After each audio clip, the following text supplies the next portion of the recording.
میں نے کہا سرکار ملازم کیسے رکھنا چاہیے اس پر کچھ پیش کروں؟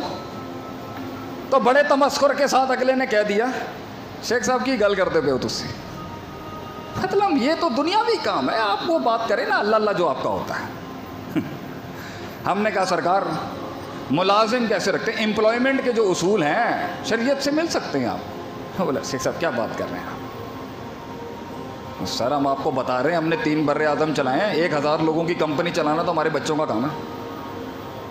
انہوں نے کہا آپ نے 300 سال سے پیش کیا کیا؟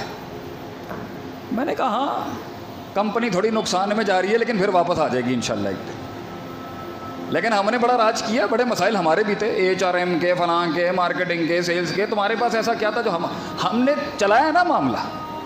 کہہ رہے لیکن شیخ صاحب اب تو نہیں چل رہا نا کچھ بھی۔ میں نے کہا چلیں بحث مباحثہ چھوڑیں حضرت، اگر ہم قرآن سے آپ کو کچھ پیش کریں گے تو اس گھوڑے کو ریس میں آنے کی تو اجازت دیں آپ۔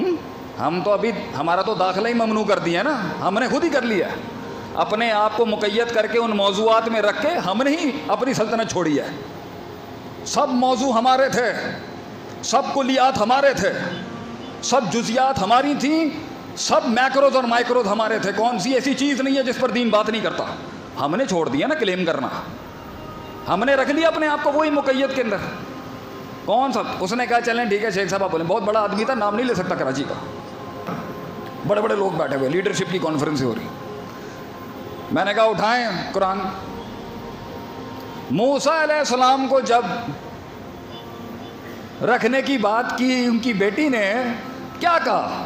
ان خیر من استاجرت، سب سے اچھی اجرت اور سب سے اچھی سروس اس سے لینی چاہیے القوی الامین، جو قوت میں بھی مضبوط ہو اور امانت میں بھی مضبوط۔ اب یہ 2 ہیں، اسی پر انشاءاللہ آپ کے شیخ کی مدعو کرنے پر ہم آئے ہیں، ہم پھر آگے جمعہ پڑھائیں گے انشاءاللہ کہ قوہ اور امانہ پہ امام ابن تیمیہ رحمہ اللہ علیہ نے مجموع الفتاویٰ میں 700 سال پہلے ہی بحث کر دی کہ کارکن کیسے بنایا جاتا ہے اپنی جماعت کا یا کسی ادارے کا یا کسی آرگنائزیشن کا۔ ہم احبی کرتے ہیں تو ہو جاتے ہیں بدنام، وہ قتل بھی کرتے ہیں اور چرچا نہیں ہوتا۔